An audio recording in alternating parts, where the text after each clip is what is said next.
Hey guys, Kevin is for The Flash, Season 2, Episode 4, The Fury of Firestorm, and holy shit, this was a great episode. I mean, seriously. I mean, the past 4 episodes have been amazing, but this, I think, really was the episode that kicked this season into high gear. It really introduced all the plots that are going to be introduced this season. It showed really where we are going, and I really love that, because I have to say, the end of this episode really shows how crazy I think this season's going to be, and I love that, definitely. This episode was fantastic. I really loved it, and I was definitely looking forward to it, obviously, because we were going to meet the new Firestorm this episode. I knew that was going to happen, and I was very interested in seeing what they were going to do with that, and it really paid off very well, I have to say. I really love the story that they told in this episode, but let's just get into it, because a lot happened, and there's a lot to get into. So right away, we meet this character 2 years ago we go 2 years ago, and we meet this character, Jefferson Jackson. He is a high school football player, and I really like this first scene because obviously we need to learn more about this character. We see him celebrating a game-winning touchdown with his friends and coach on the field, and clearly this is all he cares about. He's in football. It's clearly something he's really good at for college. He is a high school senior. And suddenly Jack sees in the distance the particle accelerator explodes. He yells for everyone to get inside the stadium. One of his friends who's on crutches falls, and Jax helps him up. They get inside. Before Jax can slam the door, he's hit by the explosion, thrown into the wall, and really good scene there. I really like that scene because it just shows how he was affected by the particle accelerator and what was going on, and I definitely really love that. So back at Star Labs and in the present, basically we know, of course, Stein keeps falling, and Cisco, Caitlin, and Barry want to know why it's happening, because why is he just randomly collapsing? It obviously doesn't make a lot of sense, and they want to know why this is happening. So he's sort of convulsing, and Cisco manages to power up the Firestorm stabilizer, which is the power source from Wells' wheelchair, but it is almost drained and won't work for more than a few days, so they know that definitely something's going on here.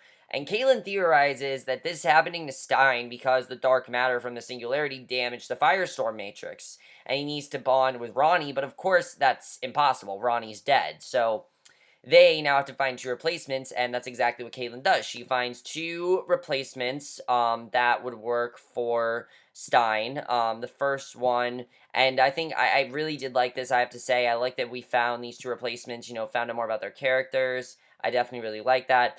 Now, the two replacements basically are, of course, Jax. Jax is one of them. But the other one is Harry Hewitt. He is a scientist, and I like that we learn more about the characters. And Barry right away speeds to get both their work and gets blood samples without them realizing it. And just the fact that Barry was able to do that, I find hilarious. I definitely really love that he did that. And again, he's the Flash. This is obviously something he can do, and I definitely really love that. I thought that was definitely very funny.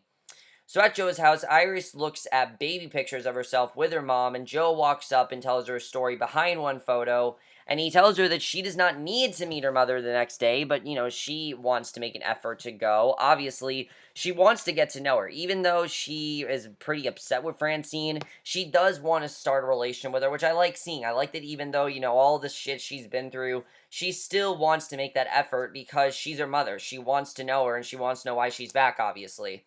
So I really like that. So at the police station, Patti and Barry are just great in this episode, I have to say. I really love them. Patti asks Barry to look at some shark teeth for her. Apparently there was a report of a man shark, and she thinks it's a new metahuman.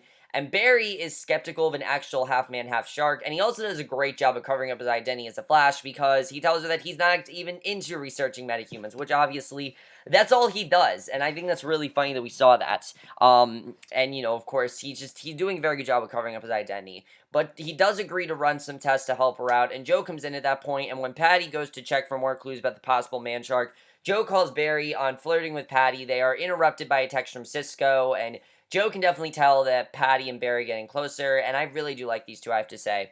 So at Starlab, Stein is now awake, and he's using a cane Cisco made with the power source inside.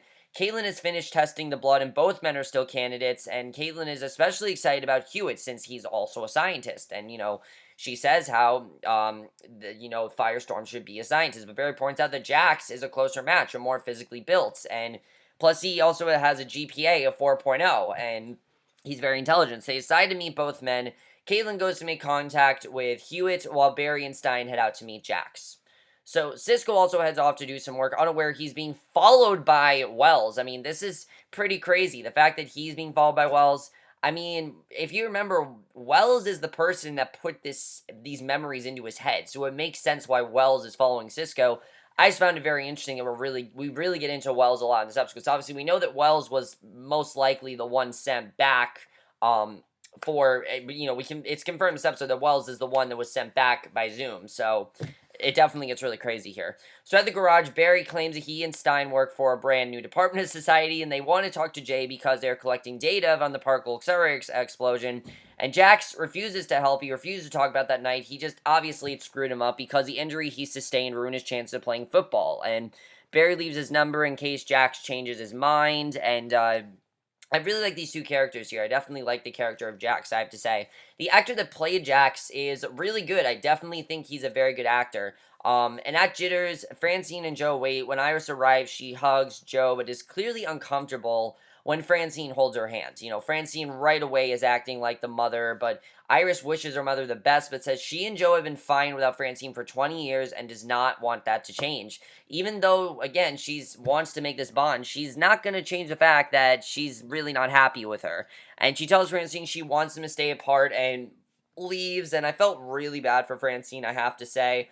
But, again, Iris makes some good points here. Obviously, her mother abandoned them, and makes sense why, obviously, she doesn't want her there. And I like seeing this more independent side of Iris. It's something that, like I told you guys, that we're going to be seeing this season, and we really see here, and I love that. So Hewitt's at Star Labs, incredibly excited by everything. He's freaking out over everything. I mean, he basically is fanboying at this point. And Cisco and Caitlin have told him about being Firestorm. He can't wait. When Barry and Stein enter, he pretty much is the perfect candidate to be Firestorm. He just wants to really do it. And Hewitt's even more excited to see Stein, and he calls Stein a legend. Caitlin is thrilled, though Barry is still unsure. And Cisco has noted that Hewitt has an ego, and obviously, Cisco's worried this is going to be a problem. And since Jax refused to talk to them, they decide to try anyway.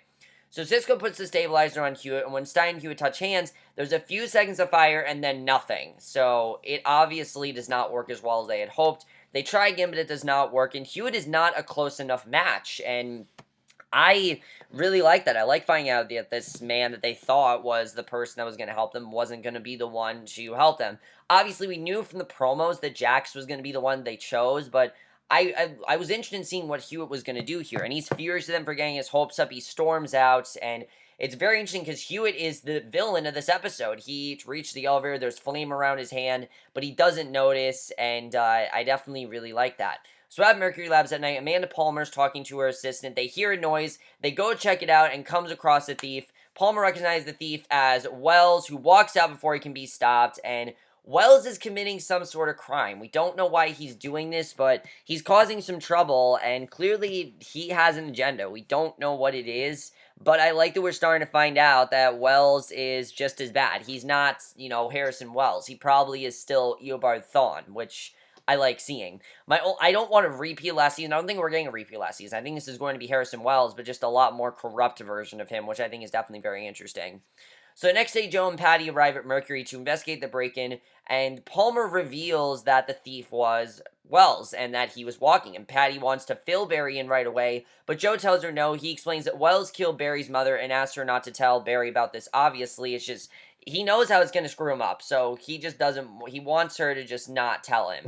So Francine's waiting in the police station when Joe and Patti return. Joe tells her to leave, that Iris made it clear she does not want Francine around, and Francine admits that she's dying from a disease called McGregor's, a side effect of her previous drug use, and she only has until the end of the year at most, and this really shows why she wants to make that effort, because obviously she's dying, and she wants to see her daughter before she dies, and the sad part is that Iris doesn't believe her. You can just tell that Iris is like, yeah, bullshit, whatever. There's a really sad scene, and I'll get into it, but it's really heartbreaking, I have to say, because, you don't know if she's actually telling the truth here. You don't know if she's saying this because she wants to get close to Iris, or if she actually has this McGregor syndrome. I think it's really interesting the way they did that.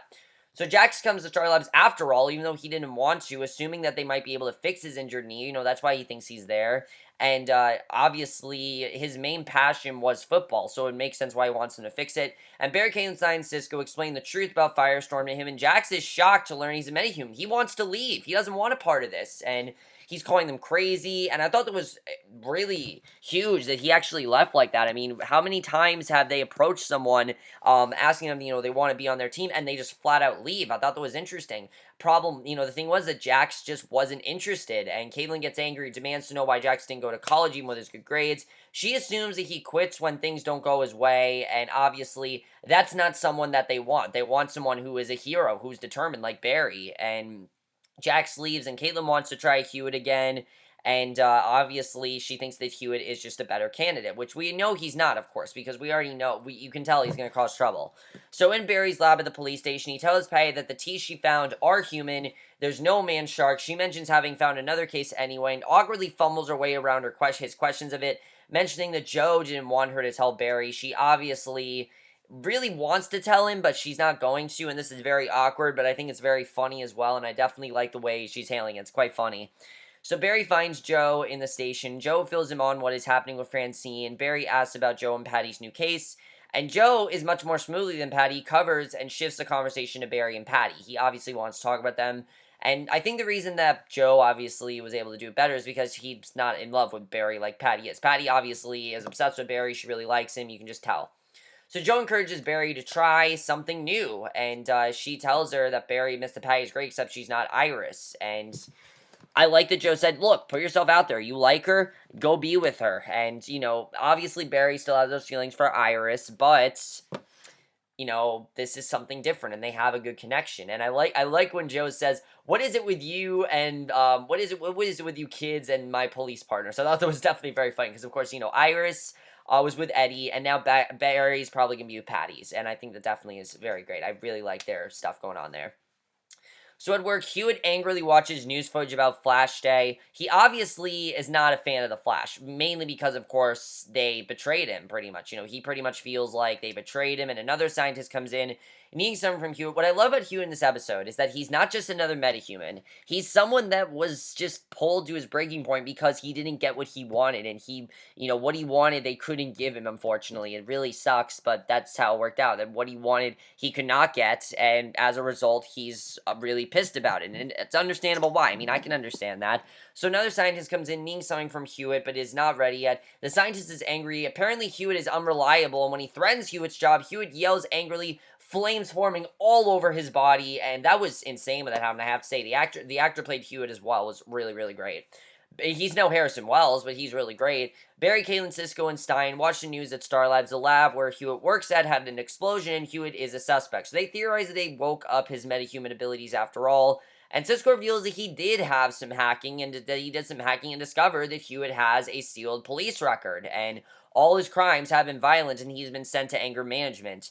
So it's a good thing that they didn't have him be Firestorm, because obviously he's a ticking time bomb, and Stein isn't feeling well, so Cisco helps him escort away to rest, and it's sad with what's going on with Stein. Of course, that Stein's going to get better because they're going to find a match, obviously, but at this point, you're really not sure, because Jax turned down being Firestorm, and Hewitt's turned to the dark side, so we really don't know what's going to happen here.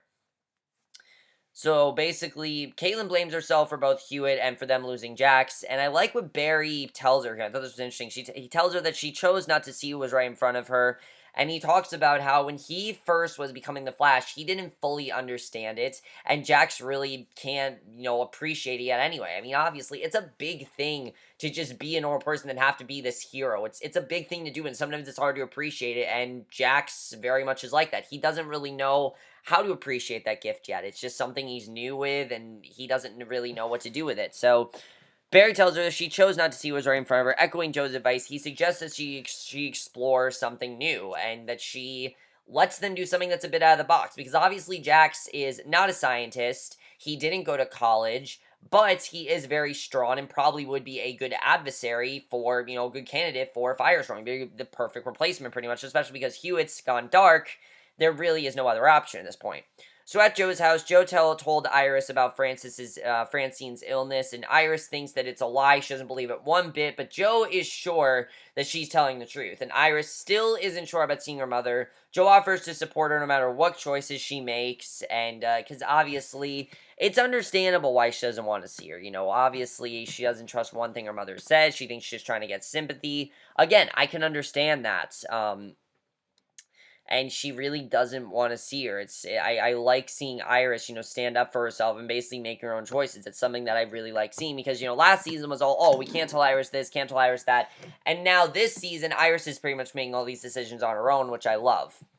So Caitlin goes to the garage to apologize to Jax. She tells him about Ronnie and how he died, and Jax explains that without a football scholarship, he couldn't afford college, and Caitlin tells him that the park will accelerate took, but it also gave, and she says that she believes that he was meant to be a hero, and I really do agree with that. I mean, he really doesn't understand his purpose yet, and that very much is what it seems like he was meant to do. Hewitt then suddenly walks in. He's been looking for Caitlin. He uses new powers to throw Jax aside. Hewitt blames Caitlin for how he is now, but Jax throws something at his head, knocks him down before Caitlin can get hurt, and that very well shows that Jax is going to be a hero. I mean, he really is a badass, I have to say. Jax and Caitlin escape, and already Jax seems like he's a really good replacement. So Stein's in bad shape. The power source is out. He'll die if he doesn't emerge soon. And seeing this, Jax agrees to help because obviously he's not going to let some guy die. He's not going to let that happen.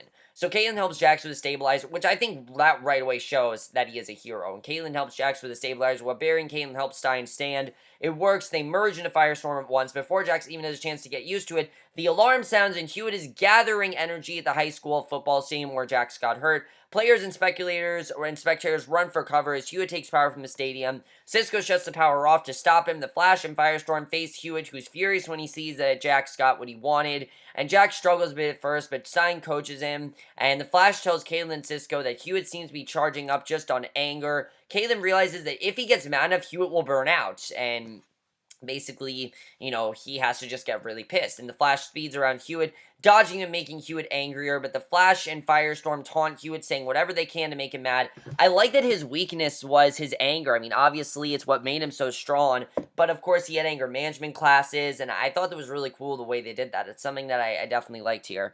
And it works very well. Hewitt lets out a huge burst, then loses power. Firestorm knocks Hewitt out. Stein is pleased how well he and Jax work together, and I thought that was great. I really love that. You really see that he's probably going to be very good replacement for Ronnie. I don't think he's going to, be as powerful as Ronnie, but I definitely feel that Jax is a worthy replacement. He definitely is really good here. Of course, I'm going to miss Ronnie, but Jax is a good replacement. I agree with Barry that we just need to just see something new, and that's exactly what Jax is. He's something new. So Iris meets Francine at Jitters. Iris explains that she looked into Francine because she doesn't believe her and knows the disease is real. And Francine assures Iris that she would never lie about something so big. And this infuriates Iris, who reveals that in her investigation, she learned Francine had, she talks about how she's a detective. And because she's a reporter, and because that she finds out things that she doesn't want to know, and she shouldn't be investigating. But she learned that Francine had a son 8 months after leaving. Iris is furious that her mother is still hiding things, and she says she never wants to see Francine again, and that Joe can't know that he might have a son who grew up without him, because obviously that would break Joe, and Joe's gonna find out. I'm telling you guys that right now. Joe's gonna find out. Francine's not gonna leave. She's gonna probably try to persuade her, and again, I like seeing Iris that despite, her wanting to talk to her mom, she can't forgive her because of all these secrets she's hiding. I mean, all of this is just coming out of nowhere, and for all we know, Francine could be lying about the McGregor syndrome, which would be really fucked up if she did that, but again, if she wanted to get close to her daughter, I could understand that. So, I'm not condoning what she's saying, I'm just saying that I think it's a plausible thing for Iris to say that she might have actually faked it. So outside Stein's home, the gang gathers, revealing that Hewitt is now powerless and contained the pipeline until they are sure he will stay quiet. Stein and Jax are going to Pittsburgh to train together, and I like that Hewitt is still out there. He's not dead yet. So Stein and Jax are going to Pittsburgh to train together. Caitlin gives Jax Ronnie's compass as a goodbye present, and Stein once again tries to encourage Cisco to tell his friends about his metahuman ability, and it looks like Stein's going away for Legends of Tomorrow. That's exactly how you set that up, and I like the way they're setting things up here. That's how you get Stein and Jax to Legends of Tomorrow, is for them to go to Pittsburgh, they're going to then be recruited by Rip Hunter, and then they're going to go to Legends of Tomorrow. It makes perfect sense that way. So, once the goodbyes are done, Stein and Jax merge and fly away. Barry and Joe walk off together. Joe again encourages Barry to ask Patti out because he knows that he likes her. He likes her, it's obvious, and he doesn't seem like he wants to, but he needs to because he really likes her and he needs to do something about it. It's obviously going to break him if he doesn't. So at Starlabs, Caitlin replaces Ronnie's computer file with Jax's, and you can just tell that she is in full let's just start over mode. So that night, the Flash watches Patti in the window at Jitters. Before he can do anything, something grabs him, and it's Patti's man shark, King Shark, who holds the Flash by the throat, and the King Shark is real, and I thought that was pretty funny. tells him that Zoom sent him to kill the Flash. Once again, Zoom sent out another person, and another metahuman. Barry sees him, shoots at King Shark, who is unaffected. Suddenly, King Shark is hit from behind from an energy weapon and falls. And the person holding the weapon wears a hoodie so they can't see his face. And I love the way this ended. The Flash leads off with the man in the hoodie until they are alone. They demand to see who it is, lowers the hoodie, and it is Wells. And Barry has a look in his face like, oh shit. And that's how the episode ends. So, overall, guys, an amazing episode. Really an amazing episode. But things are going to get very complicated now that Wells is back. My biggest thing is this Wells the same Wells from Season 1? You know, is he Eobard Thawne? Or is it just a more darker version of Wells? I honestly think it's the latter. I mean, I don't think this is Eobard Thawne. I think this is legitimately just a darker version of Wells because this is Earth 2.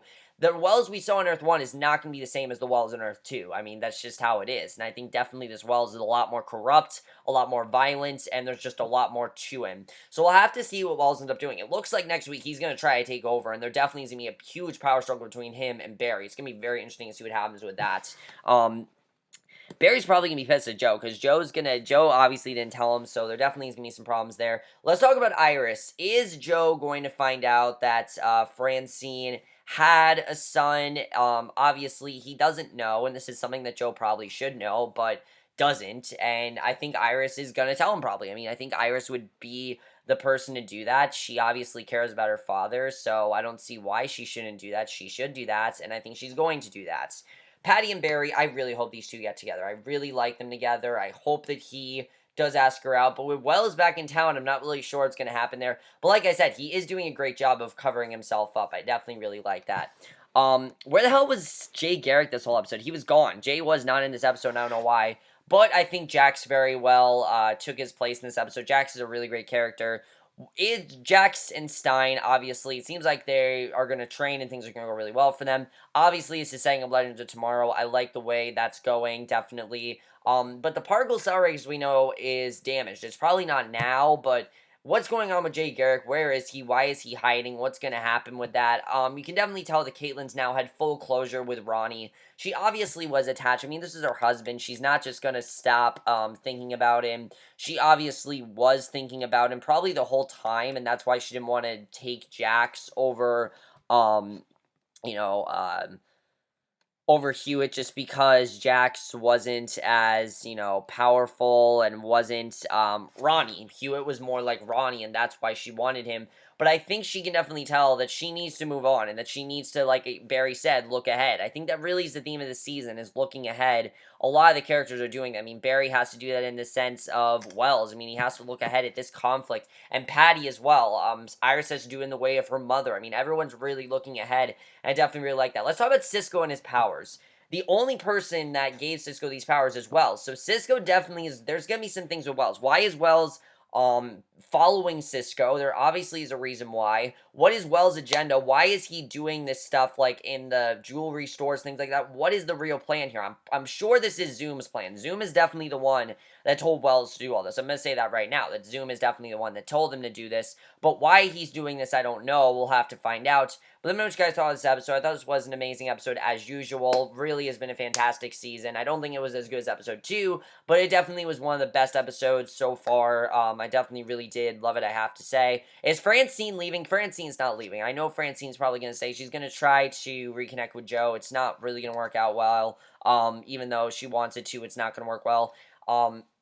Let's talk about Patti as well. Is Patti going to be able to hide this from Barry, Wells being out there? Obviously, Barry's going to have to pretend like he doesn't know, so that's also going to complicate things. And I like that Patti is part of the police force, because that just complicates things with Barry, and I really like that.